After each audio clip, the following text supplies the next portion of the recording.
important forcément de les aborder parce qu'on ne peut pas aborder tous les sujets dans cette session, mais c'est bien de le faire. Bon, c'est pas très rassurant, mais on va en discuter à la fin quand on aura fait passer tout le monde. Alors, le prochain intervenant, c'est Claire André-Jacques, qui va nous parler. Alors, on lui a posé aussi la même question. Comment expliquer les signes pulmonaires et cardiaques? Je ne sais pas, Claire, si tu vas parler que du poumon, peut-être, ou aborder... Je vais essentiellement aborder la dyspnée, parce que de toute façon, on n'a Voilà. pas beaucoup de temps. Merci beaucoup. Et je pense que c'est quand même le principal souci, c'est-à-dire qu'en fait, alors il y a toujours le souci des oppressions thoraciques, etc. Mais finalement, au jour d'aujourd'hui, en termes de fréquence, c'est la dyspnée qui est le symptôme, on va dire, cardio-respiratoire le plus fréquent, en sachant que c'est dyspnée et fatigue les deux principaux symptômes qu'on retrouve dans les symptômes persistants. Donc je vais me focaliser sur cette dyspnée. Alors cette dyspnée, elle est, de toute façon, on se doute, elle est multifactorielle. Les étiologies, les causes sont multiples. Et très clairement, d'abord, elle peut strictement avoir aucun lien, on va dire, direct. C'est-à-dire le virus ne peut être pas du tout responsable de la dyspnée, mis à part qu'il peut avoir exacerbé, mais c'est comme pour tous les autres symptômes, une pathologie sous-jacente qui était connue ou méconnue. Et donc finalement, très clairement, quand un patient est dyspnéique, après une infection à Covid-19, il y a un lien, on va dire, chronologique. À nous de voir s'il y a un lien causal. Et d'abord, donc, d'éliminer les étiologies classiques de dyspnée chronique. Et donc, on va retrouver l'asthme et l'hyperréactivité bronchique. Cette hyperréactivité bronchique, on la retrouve après d'autres infections. Après une grippe, après une virose, après des bronchiolites chez les enfants, finalement, ces sifflements, l'asthme du nourrisson, ce n'est que de l'hyperactivité bronchique post-infectieuse. Donc là, on va dire qu'avec l'infection à Covid-19, c'est absolument pas différent. Et on a des hyperréactivités bronchiques. Et globalement, leur évolution est à peu près la même que post-autres infections, avec souvent plutôt une toux chronique qui dure quelques semaines, mais qui évolue très très bien avec le traitement classique, c'est-à-dire une corticothérapie inhalée. Une BPCO post-tabagique, pas forcément diagnostiquée. Je vous rappelle qu'il y a un sous-diagnostic de la BPCO. Du déconditionnement, on va en reparler. Des patients qui ont des pneumatiques interstitielles, pas forcément en lien d'ailleurs. On a découvert plusieurs fibroses pulmonaires qui étaient probablement, puisqu'elles sont pas, la fibrose post-Covid n'est pas du tout la même que la fibrose pulmonaire idiopathique. C'est des images radiologiques différentes. Donc probablement des fibroses qui n'étaient pas connues et qui finalement ont été découvertes à l'issue d'une infection à Covid-19. Embolie pulmonaire, alors directement liée ou pas, de l'insuffisance cardiaque, et là aussi il y a des cardiopathies qui ont été décompensées, et puis des symptômes d'hyperventilation qui pouvaient préexister. On va voir qu'il y a aussi de l'hyperventilation induite post-Covid-19. Donc soit elles étaient diagnostiquées ou pas, en tout cas il faut garder ça en tête. La deuxième chose, on peut avoir, et c'est là on peut utiliser le mot de séquelles, des séquelles respiratoires liées à l'infection à Covid-19, avec des choses sur lesquelles il n'y aura pas forcément de demi-tour possible malgré des thérapeutiques. Et cette fois-ci, on va dire que je ne reviendrai pas sur les discussions qui étaient extrêmement intéressantes au niveau de la possibilité donc d'une réponse directement au niveau du poumon qui va être responsable de ces lésions. En tout cas, c'est sûr que des patients peuvent être dyspnéiques du fait d'anomalies respiratoires persistantes qu'on peut voir sur le plan donc spirométrique. Donc là, c'est une petite étude, on ne va pas rentrer dans le détail, mais on a une diminution donc de la DLCO. Je vous rappelle, la DLCO, le transfert du CO, ça vous permet de voir l'état de la membrane alvéolo-capillaire, c'est-à-dire le passage de l'oxygène du poumon vers le sang. Et quand cette membrane est épaissie, eh bien, l'oxygène passe moins bien. Forcément, les patients sont dyspnéiques, essentiellement à l'effort et non pas au repos, puisque à l'effort, eh bien, le temps de passage est beaucoup plus court. Donc ça, c'est la deuxième possibilité, donc dans l'explication finalement du symptôme. On est sur une explication du symptôme, c'est la possibilité d'avoir des séquelles. Alors je vous montre simplement quelques images radiologiques avec des patients qui vont être peut-être symptomatiques au départ, mais vous voyez ici, on va avoir une amélioration complète et finalement on va revenir à l'état de base. Un patient qui devait déjà être dyspnéique avant puisqu'il est emphysémateux. Des patients pour lesquels eh bien, on va avoir une amélioration, mais avec la persistance de lésions. Vous voyez, il y a du verre dépoli qui reste et on ne sait pas très bien quoi en faire. Très clairement, ces patients-là ne sont pas forcément plus symptomatiques que les autres. Et puis des patients pour lesquels il va y rester des vraies lésions, on va dire ici fibrotiques, sur lesquelles, a priori, il n'y aura aucun demi-tour possible, sur lesquelles la corticothérapie, même Péros, n'a pas d'effet, et pour lesquels ces patients peuvent garder une symptomatologie.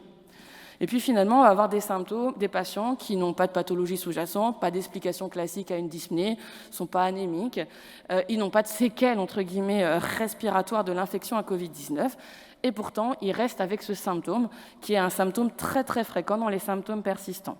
Alors, il y a eu un certain nombre d'études qui ont essayé d'évaluer, et chez les pneumologues, nous, on est un peu, on est basique, quand un patient est dyspnéique. Pour nous, la dyspnée, il y a plusieurs composants qui peuvent être responsables. Le cœur, le poumon, le muscle, forcément, et puis le cerveau qui donne l'ordre au muscle. Donc le mieux pour pouvoir voir ce qui se passe, sachant que ces dyspnées sont essentiellement des dyspnées à l'effort, c'est de faire une épreuve d'effort et de regarder ce qui se passe en enregistrant tout. Alors on n'enregistre pas le cerveau pendant ce temps-là, mais on a des facteurs pour voir si l'ordre, entre guillemets, est adapté ou pas.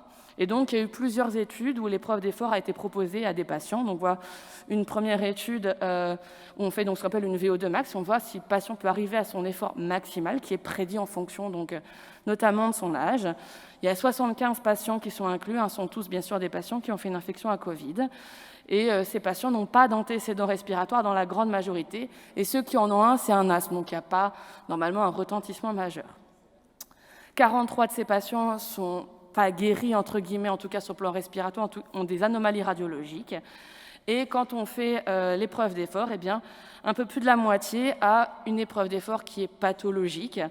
Alors, aucun avec une limitation respiratoire, c'est-à-dire que finalement, les anomalies radiologiques qu'on voit ne semblent pas avoir un lien avec la limitation respiratoire à l'effort. On retrouve de la limitation cardiaque et puis ce qu'on appelle une diminution du seuil anaérobie, c'est-à-dire que le muscle, très très vite, il a l'impression de ne pas trouver son compte et passe en mode anaérobie. Donc avec une sensation de dyspnée qui à ce moment-là est majeure. Alors là, je vous ai juste remis en rouge, finalement, le fait qu'il n'y a pas de différence sur la DLCO, ce passage au niveau de la membrane alvéolo-capillaire, significative entre les patients qui ont une épreuve d'effort qui ne va pas à son maximum et les autres. Il n'y a pas de différence sur les anomalies radiologiques, il y en a autant dans les deux groupes, mais que par contre, c'est vraiment le seuil anaérobie qui arrive de manière beaucoup plus rapide. Et donc, il y a ça, le fait d'arriver dans le seuil anaérobie, c'est vraiment que le muscle ne travaille pas comme il faut. Donc, il y a une part de déconditionnement. Alors, il y a plusieurs hypothèses pour ce déconditionnement. Il peut y avoir un rôle direct du virus sur le muscle, soit qui modifie son extraction à l'oxygène. Je vous rappelle que tout peut bien se passer, un cœur qui fonctionne bien, un poumon qui fonctionne bien, pas d'anémie, l'oxygène arrive devant les tissus et puis il n'est pas extrait. Alors ce qu'on connaît, c'est des intoxications par exemple, les intoxications aux fumées d'incendie où en fait il n'y a pas d'extraction, ça arrive au tissu, l'oxygène arrive, mais il ne pourra pas passer dans le tissu. Donc ça, c'est une possibilité. Il y a quelques études qui essaient d'y travailler, ou alors l'utilisation qui n'est pas adaptée à l'oxygène.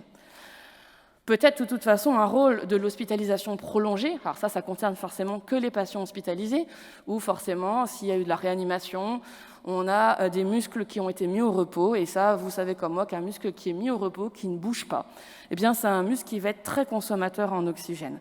Et je vous ai remis un petit peu ce schéma alors qu'on utilise habituellement pour expliquer le déconditionnement aux patients BPCO, mais qu'importe, ça revient exactement au même, c'est-à-dire qu'il y a ou qu'il n'y ait pas de séquelles radiologiques. Notre patient, et même le patient qui n'a pas été hospitalisé, il a été plus ou moins malade, il a été confiné, puisqu'on a eu du déconditionnement chez des patients non Covid, mais juste parce qu'il était confiné et qu'il restait assis devant leur télé, surtout pendant la première vague. Donc on se sédentarise pour diverses raisons. Et puis, comme on sédentarise, le muscle, surtout s'il est déjà un petit peu altéré pour d'autres raisons, éventuellement l'hospitalisation, l'infection, l'atteinte musculaire liée au Covid, va se déconditionner, donc il demande de plus en plus d'oxygène à un même niveau donné. Comme vous êtes un petit peu essoufflé à l'effort, vous limitez les efforts, parce que c'est quand même pas très agréable d'être essoufflé.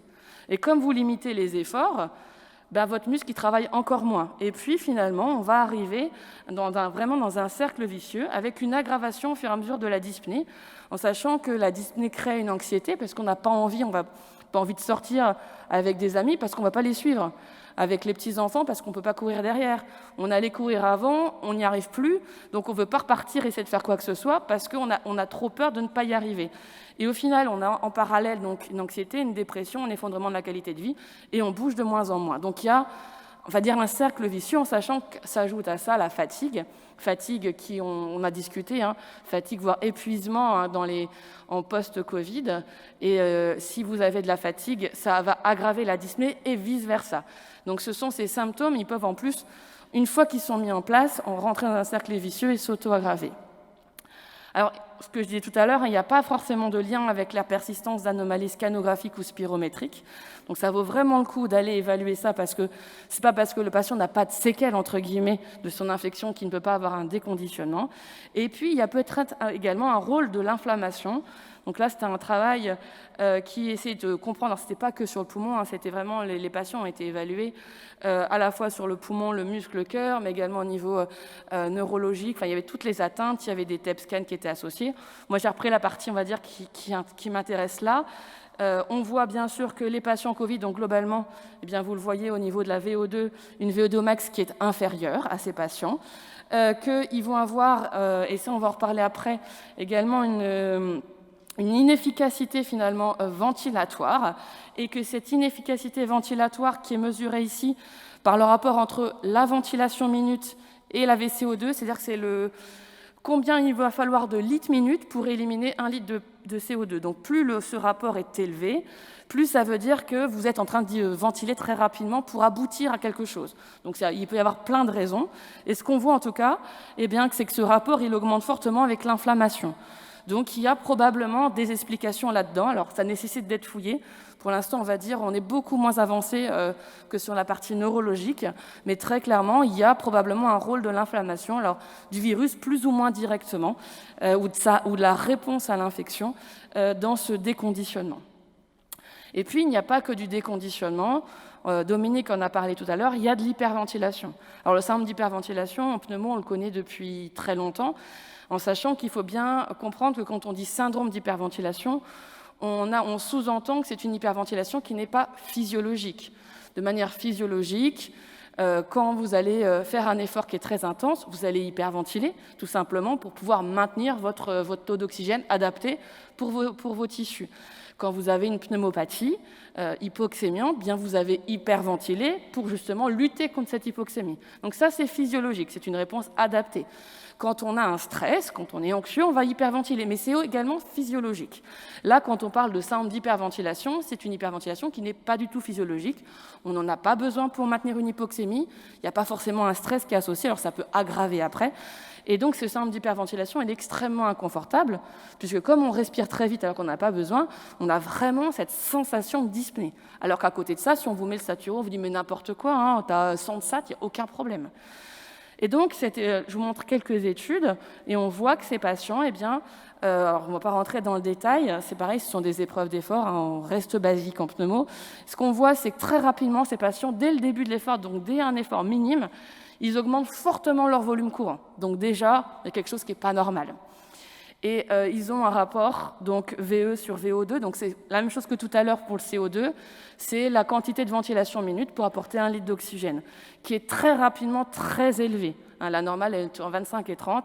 Chez ces patients-là, elle peut dépasser 40, voire 50, donc c'est extrêmement important. Et là, associé au fait qu'on n'a pas de diminution du seuil anaérobie, on n'a pas de déconditionnement, c'était de l'hyperventilation. Donc cette hyperventilation, c'est ce que je vous dis, c'est une ventilation inappropriée. Alors, il y a plein d'hypothèses, on va dire, sur le plan physiopathologique par rapport à l'infection. Est-ce que l'infection va stimuler les systèmes activateurs de la ventilation au niveau du cerveau? Est-ce qu'elle va supprimer les systèmes inhibiteurs? Alors pour l'instant, tout ça, c'est en cours d'évaluation. Ce qui est sûr, c'est qu'on a une induction de l'hypocapnie. Et ça, ça va être important parce que syndrome d'hyperventilation, finalement, les symptômes ne sont pas que respiratoires. On induit une hypocapnie puisqu'on hyperventile, c'est logique, et une alcalose respiratoire. Et ça, c'est pas terrible, l'alcalose respiratoire. À un certain point, quand elle est vraiment très profonde, on peut convulser. Donc ça diminue la dépolarisation, ça donne une hyperexcitabilité neurologique, ça active le système nerveux autonome et ça donne énormément de symptômes neurovégétatifs. Et donc les patients sont dyspnéiques, ils sont tachycardes, ils peuvent avoir des sensations d'oppression thoracique, de la fatigue, malaise, syncope. Il peut y avoir des fourmillements dans les doigts, vraiment des signes neurovégétatifs. Alors c'est souvent, en tout cas dans le post-Covid, déclenché par l'effort, mais ça peut être également, on repose à des patients tout d'un coup qui vont se mettre à hyperventiler. Et tous les symptômes vont arriver, et vous avez donc un score qui s'appelle le score de Nijmegen, qui liste l'ensemble de ces symptômes possibles. Et ça peut être une aide pour suspecter un syndrome d'hyperventilation. Alors je vous ai remis ça, l'hyperventilation, donc on perd finalement le contrôle par nos chémorécepteurs qui s'adaptent, c'est-à-dire qu'ils vous font hyperventiler quand votre niveau de PO2 diminue, et sachant que normalement, on a un contrôle grâce à la PCO2. C'est-à-dire que quand on devient hypocapnique, eh bien, on va avoir un arrêt de la stimulation de la ventilation. Et c'est d'ailleurs quelque chose qui est important, c'est-à-dire que il y a vraiment c'est un cercle qui joue et qui aussi va jouer quand il est anormal. C'était à la phase aiguë du SARS-CoV-2, on a cette fameuse api-hypoxémia qui est liée aussi à une mauvaise régulation. C'est-à-dire ces patients qui ne sont au contraire pas en train d'hyperventiler, alors qu'ils devraient, ils sont hypoxémiques, ils n'hyperventilent pas. Donc là, dans les deux cas, on a des anomalies en fait, au niveau de ces chémorécepteurs qui jouent sur l'adaptation ventilatoire. En sachant que, bien sûr, une fois qu'on commence à hyperventiler, on a d'autres symptômes, on crée de l'anxiété, et que là, l'anxiété, elle va favoriser l'hyperventilation. Donc, de nouveau, on rentre dans un cercle vicieux. J'ai quasiment terminé. Donc, simplement, hyperventilation, bien sûr, vérifier qu'il n'y a pas d'autres causes physiologiques. On a des marqueurs, et c'est l'épreuve d'effort qui va vous aider. On peut faire des tests de provocation, on peut s'aider des gaz du sang, avec notamment chercher l'hypocapnie, et puis ce fameux score de Nijmegen. Alors, je vais juste passer très vite sur les quelques études, simplement pour vous dire que dans toutes ces études, globalement, on va retrouver soit en premier le déconditionnement, soit en premier le syndrome d'hyperventilation. C'est très dépendant de la population qui a été inclue, est-ce qu'il y a des patients hospitalisés ou pas, où il y a un peu plus de déconditionnement chez ceux qui ont été hospitalisés, un peu plus de syndrome d'hyperventilation chez ceux qui ne l'ont pas été. Et j'arrive sur ma diapo finale pour dire qu'il y a encore énormément d'inconnus. La physiopathologie, elle est complexe. Les causes, elles sont multifactorielles et probablement elles interagissent les unes avec les autres. Il faut garder à l'esprit qu'il peut y avoir des causes qui n'ont strictement rien à voir avec le SARS-CoV-2, qu'il peut y avoir de vraies séquelles, au sens où on entend le mot séquelles, qu'il y a probablement une part de déconditionnement, des syndromes d'hyperventilation, et l'intrication des deux, c'est rarement que l'un ou que l'autre. Le spectre, il est extrêmement large. En plus, la dyspnée, ça reste un élément qui est subjectif. Il y a un vrai intérêt à l'épreuve d'effort pour essayer de faire la part des choses et même pour expliquer ensuite aux patients exactement ce qui prédomine dans ces symptômes. Il y a un bilan donc, qui est minimal à faire et je m'en arrête là.